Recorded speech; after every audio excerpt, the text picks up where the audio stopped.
Hello दोस्तों, उम्मीद है आप सब लोग ठीक होंगे। दोस्तों, आज की वीडियो में हम आपको बताने वाले हैं एक डबल पावर आईसी कॉन्सेप्ट के बारे में। एक डायरेक्ट फोन आपके पास में आता है, इसमें दो पावर आईसियाँ लगी हुई हैं, ठीक है। उसको आपको स्टेप बाय स्टेप कैसे रिपेयर करना है, पहले क्या चेक करना है, फिर क्या, मतलब टोटली आज सारे स्टेप आपको एक डायरेक्ट फोन की बताने वाला हूँ। और खास तौर पर डबल पावर आईसी, इसमें दो दो पावर आईसियाँ लगी हुई होती हैं। जैसे नोट 7 है, नोट 7 प्रो है, नोट 7S है। इसी तरह से बहुत सारे मॉडल, जैसे नोट 5 प्रो और भी बहुत सारे मॉडल्स हैं जिनमें दो दो पावर आईसियाँ लगी हुई हैं। तो उसको हम फुल डिटेल में आज देखने वाले हैं। तो आइए दोस्तों, हमारे वीडियो आपको अच्छे लगते होंगे। अगर अच्छे लगते हो तो चैनल को सब्सक्राइब कर लीजिए और वीडियो को एक मरतबा लाइक कर दीजिए, ठीक है।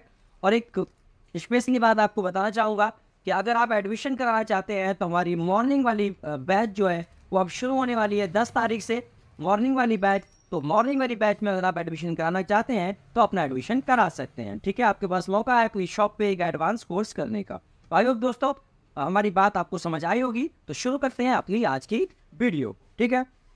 तो देखिए, एंड्रॉयड फ़ोन आपके पास में आता है, सही है। तो जैसे कि मैंने पिछली क्लास में वीडियो में भी आपको बताया था कि सबसे पहले आपको पीपीआई चेक करनी होती है। मान लीजिए शॉर्टिंग नहीं है, आपने मल्टीपल जैसे शॉर्टिंग वॉर्डिंग चेक की, शॉर्टिंग वॉर्डिंग कहीं भी नहीं है फ़ोन में, ठीक है। फ़ोन आपका बूट नहीं ले रहा है, ऑन नहीं हो रहा है, तो वन स्टेप में आपको क्या चेक करना है। इसमें देखिए, एक यहाँ पे सीपीयू है, एक पावर आईसी है PM660 और दूसरी पावर आईसी है PM660L। दो पावर आईसी लगी रहती है, इनमें चार्जिंग आईसी होती नहीं, पावर आईसी ही चार्जिंग का काम करती है, ठीक है। तो आप देखें, सबसे पहले क्या है, एक बैटरी के कनेक्टर से आपकी चार्जिंग आईसी को जो है वो वोल्टेज मिलेगा 3.7 कम से कम मिलना चाहिए, ठीक है, आपके बैटरी कनेक्टर से। अब सपोज कीजिए यहाँ से आपका जो है वी बैट मिल गया, इसको क्या है, वी बैट मिल गया, सही है। कितना 3.7 मिलना चाहिए कम से कम। ये चल नहीं रहा है हमारे पे थोड़ा सा, ठीक है भाई। ये 3.7 सबसे पहले इसको मिलना चाहिए कम से कम। जैसे ही वी बैट 3.7 आपकी मैन पावर आईसी PM660 को मिलेगा, फौरन ही ये आपकी जो मैन पावर आईसी है PM660 ये बनाएगी BPH। क्या बनाएंगे ये? BPH। तो ये बनाएगी आपकी BPH और BPH बनाएगी ये, ठीक है। और ये BPH आपका आएगा यहाँ पे। अभी एक मिनट में लिख देता हूँ, फिर आपको समझाता हूँ। तो आप देखिए, नंबर 1 वी बैट 3.7 ओके है। अगर वी बैट ओके है तो नंबर 2 पे क्या बनेगी आपकी BPH। कौन बनाएगा? PM660, ठीक है। BPH बनेगी नंबर 2 पे। ये BPH बन गई, कितनी रहती है? सेम ही रहती है, 3.7 से लेके 4.2।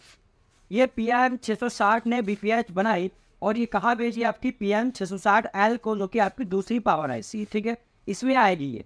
और जैसे ही इसमें BPH वोल्टेज इन होगा, ठीक है, नंबर 2 पे, तो नंबर 3 पे क्या होगा, एक तो कॉइन रहती है जिससे क्या है बक वोल्ट बनता है।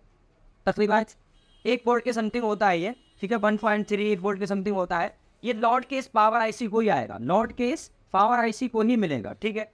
जब ये बनेगा तो इस पावर आईसी से एक वोल्टेज बनेगा जो कहलाएगा BOB, यानी बॉब वोल्टेज। क्या कहलाएगा? Bob voltage. और बॉब वोल्टेज एक मोस्ट इम्पोर्टेंट वोल्टेज हुआ करता है। इसमें अगर खाली बॉब वोल्टेज पे मैं आपको पढ़ाऊँ और बताऊँ तो एक लंबा क्लास चाहिए इसी के लिए। इसको हम एक्सप्लेन करते हैं अपनी क्लासेज में जब हम बोर्ड स्टूडेंट्स पढ़ते हैं। इसीलिए तो कहता हूँ यारो, छोटी सी फीस है, एडमिशन करा लो, बहुत अच्छा रहेगा, सक्सेस मैकेनिक बन जाओगे, ठीक है। तो भाई यार, जब इसको BPH मिलेगी तो ये क्या बनाएगी? बॉब वोल्टेज, ठीक है। तो यहाँ से बॉब वोल्टेज बनेगा और ये आपका यहाँ आ जाएगा, यानी PM660L से क्या बनेगा? Bob voltage. क्या बनेगा? BOB, बॉब, ठीक है। ये बॉब वोल्टेज बनेगा और आएगा आपका PM660 में, ठीक है। लेकिन यहाँ से ये लौट के वापस, यहाँ से लौट के वापस इस आईसी को भी आएगा। क्यों आएगा? क्योंकि भाई LDO बनाना है। क्या बनाना है? LDO। अगर ये लौट के वापस नहीं आएगा तो ये आईसी जो है PM660L आपकी, ये LDO नहीं बनाएगी, ठीक है। और इसमें जा रहा है तो क्यों जा रहा है? ताकि ये आईसी LDO बना सके। तो ये बॉब वोल्टेज होता ही क्यों है? यहाँ पे एक बात बताते चलूँ, बॉब वोल्टेज BPH का लोड कम करने के लिए बॉब वोल्टेज बनता है, ठीक है। बॉब वोल्टेज को सेटअप बनाया गया है वो बीपीएच का लोड कम करने के लिए बनाया गया है, ठीक है। तो आपको समझ आ गया। अच्छा, बॉब वोल्टेज रहता कितना है ये तो मैंने बताया, वी बैट 3.7 कम से कम होना चाहिए। ऐसे वीपीआई कम से कम 3.7 होना चाहिए, अगर इससे कम होगा तो फोन बूट नहीं रहेगा। बॉब वोल्टेज आपका जो होता है वो कम से कम होता है आपका 3 वोल्ट। कितना होता है? 3 वोल्ट। 3 वोल्ट से लेके 3.7 तक हो सकता है, 7 तक हो सकता है, ठीक है। इसमें क्या फ्लक्चुएशन रहता है वोल्टेज में, ठीक है। तो ये बॉब वोल्टेज आपका जाएगा इस, तो आपके पास कोई डैड फोन आएगा तो आपको क्या चेक करना है? नंबर 1 पे पीबैक, नंबर 2 पे बीपीआई इसको मिल रहा है कि नहीं, नंबर 3 पे बॉब वोल्टेज इस PM 660 को मिल रहा है कि नहीं, ठीक है। इतना वोल्टेज जब इनको मिल जाएगा, ठीक है, जब बॉब वोल्टेज इसको मिल जाएगा PM 660L को, तो फिर क्या होगा आपका? बॉब वोल्टेज मिलने के बाद में ये बक वोल्टेज बनाएंगे। क्या बनाएगी? बक वोल्टेज बनेंगे, बक वोल्टेज बनेंगे। और बक वोल्टेज जो बनेंगे वो कैसे रहेंगे आपके, तो बक के बारे में बताऊंगा आपको। देखिए, हर पावर आईसी में 2 फाइलें लगी होती है इस तरह की, जो लौट के वापस इसी में आती हैं। जैसे यहाँ पे मैं एग्जाम्पल की तरह बना देता हूँ, 1 2, ठीक है। मान लीजिए ये 2 है, 2 फाइलें हैं, इसको हम कर देते हैं S4, इसको कर देते हैं S5, सही है। अब ये भी बक वोल्टेज है, इसी तरह से और भी बक वोल्टेज बनेंगे जो आपके क्या है CPU को जाएंगे, कहाँ जाएंगे? CPU को जाएंगे, सही है। तो और भी बक वोल्टेज बनेंगे जो आपको CPU को जाएंगे। मेरे यार आपको पूरा बोर्ड सफेद तो मैं इतनी कम टाइम में यहाँ पे पढ़ा नहीं सकता बोर्ड पे, लेकिन जो ज़रूरी चीज़ें हैं वो आपको ज़रूर बता सकता हूँ। अगर आपको पूरा ही पढ़ना है, पूरा सीखना है, सिंगल पावर आईसी का boot students, double shooting process, double power IC का, ट्रिपल पावर आईसी का, 3 पावर आईसी लगी आ रही है, तो उसके लिए क्लास ज्वाइन करिए, एडमिशन कराइए। अभी आपका मॉर्निंग का क्लास शुरू होने वाला है, नया बैच, उसके लिए आप एडमिशन करा सकते हैं। पहले यार इतना आपकी समझ में आ गया होगा, ठीक है। इतना जो मैंने बताया है कि नंबर 1 पे वीबैट चेक करनी है, वीबैट नहीं आ रही तो बैटरी बूस्ट करनी है। नंबर 2 पे पीपीएच चेक करनी है आपको, ठीक है। पीपीएच वोल्टेज PM 660 से बनेगा, PM 660L में जाएगा। अगर नहीं बनता है तो इसको चेंज कर देना है, नंबर 2, ठीक है। नंबर 3 पे बीपीएच बनने के बाद, इसको मिलने के बाद बॉब वोल्टेज बनेगा। बॉब वोल्टेज एक मोस्ट इंपोर्टेंट वोल्टेज है, बहुत बड़ा वोल्टेज है, ठीक है। मैंने बताया कि ये लोड करने के लिए बीपीएच का लोड कम करने के लिए क्या है बनता है, तो ये कितना होता है ये मैंने बताया। अगर ये नहीं बनता बॉब वोल्टेज तो इसको चेंज करेंगे PM 660L को, ठीक है। अच्छा, फिर उसके बाद में तो ये 1 2 3 3 स्टेप हो गई। 4 स्टेप में S4 S5 ये बक कॉइल जो है, इनका हम क्या है सबका वोल्टेज चेक कर लेंगे, बक वोल्टेज चेक कर लेंगे। इसमें मैंने बताया आपको डबल पावर में एक हमारा रहेगा APC 0 करके, तो APC 0 जो रहेगा उसको हमें क्या है वोल्टेज चेक नहीं करना है, क्योंकि वहाँ मिलेगा नहीं, बाद में बनेगा। और मॉडर्न क्वालकॉम में बाद में बनता है, ये आपको मैंने पिछले क्लास में बताया, ठीक है। तो ये इनमें से आपको APC 1 पे वोल्टेज चेक करना है, S4 S5 पे चेक करना है, सही है। अब ये बहुत लंबा प्रोसेस है, वीडियो बहुत लंबा हो जाएगा, शॉर्ट में मैं बता रहा हूँ आपको कि आप NDO वोल्टेज चेक कर सकते हैं। इसके बाद स्टेज बक बन के आते हैं CPU में, तो इसके बाद वोल्टेज भी चेक कर सकते हैं। मतलब जो बूटिंग के लिए ज़रूरी है वो सब आपको चेक करने पड़ेंगे, नहीं तो आप डायरेक्टली क्या करें, डायरेक्टली आपका बॉब ओके, BPH ओके है, ठीक है, तो आप क्या करें बक वोल्टेज चेक कर लें। बक बन रहे हैं तो ठीक है, नहीं बन रहा है तो पावर को चेंज कर दें, सही है।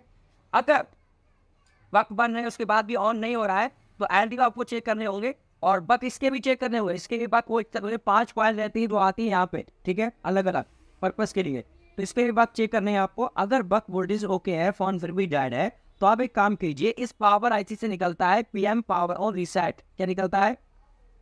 PM पावर और रीसेट जो जाता है CPU में 1.8 वोल्टेज, ये आपको चेक कर लेना है। कितना? 1.8 वोल्टेज ये रहता है, ये आपको चेक कर लेना है। CPU को जाता है इस पावर से निकल के, सही है। ये इसको मिलना चाहिए, अगर ये मिलता है तो मतलब पावर आईसी ओके है, समझ रहे हैं आप। दूसरा, जब ये मिलेगा इसको 1.8 मिलेगा PM पावर रीसेट, तो यहाँ से CPU से निकलता है एक, CPU से निकलेगा एक आपका 1.8 वोल्टेज, और ये कहलाएगा PS वोल्ट। क्या कहलाएगा? PS volt. क्वालकॉम में इसको PS वोल्ट बोलते हैं, मीडियाटेक में वॉच डॉग बोलते हैं, ठीक है। तो ये कितना होगा? 1.8 वोल्टेज, सही है। तो आप सारा और कुछ चेक नहीं करना चाहते हैं तो डायरेक्टली आप क्या पीएम पावर रीसेट चेक कर सकते हैं और पीएस कोड चेक कर सकते हैं। ठीक है, अगर इतना निकल रहा है इसका मतलब आपका पीछे का जो फ़ोन है वो पूरा ओके है, आईसी ओके है। अगर ये नहीं निकल रहा है तो सीपीयू रिवॉल्व कर सकते हैं आप, और slip clock, basement clock power IC से निकलने वाली उनको चेक कर सकते हैं, आरटीसी क्रिस्टल को चेंज कर सकते हैं, बहुत सारी चीज़ें हैं। तो इतना सारा मैं एक डबल पावर का बहुत लंबा कॉन्सेप्ट है। इसका बूस्ट फ्रिक्वेंसी 1-1.5 घंटे की क्लास में रहता है और इसका डबल शूटिंग पूरे से अलग रहता है 1 घंटे की क्लास में। तो इतना सारा मैं यहाँ बता नहीं सकता। फिलहाल के लिए आपको इतना बहुत कुछ मैं बता चुका हूँ कि डेड फोन आता है, शॉर्टिंग नहीं है, तो बीबैट चेक कर लें, बीबीएच चेक कर लें, पॉप वोल्टेज चेक कर लें, उसके बाद में पक चेक कर रहे हैं, उसके बाद में क्या ये चेक कर रहे हैं आप पीएम पावर रीसेट और पीएस कोड। ठीक है, तो अगर ये ओके है, अगर ये सारा ओके है तो फिर आप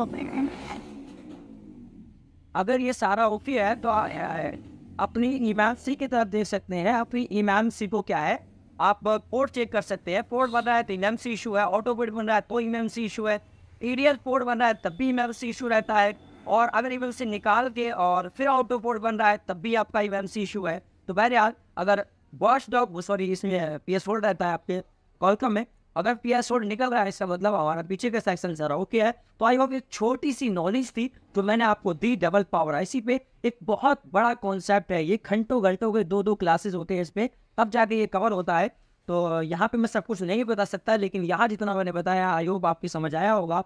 अगर आप एडवांस सीखना चाहते हैं और एकदम अच्छे टेक्नीशियन बनना चाहते हैं, हर फ़ोन को, हर डैड फ़ोन को आसानी से रिपेयर करना चाहते हैं, आसानी से बनाना चाहते हैं और लाइफ टाइम सपोर्ट चाहते हैं, तो मॉर्निंग वाला बैच शुरू होने वाला है। हमसे कांटेक्ट कीजिए, नीचे नंबर दे दिया गया है, नंबर आपको नजर आता होगा, कांटेक्ट कर लीजिए, डिटेल ले लीजिए और अच्छा लगे तो एडमिशन करा लीजिए।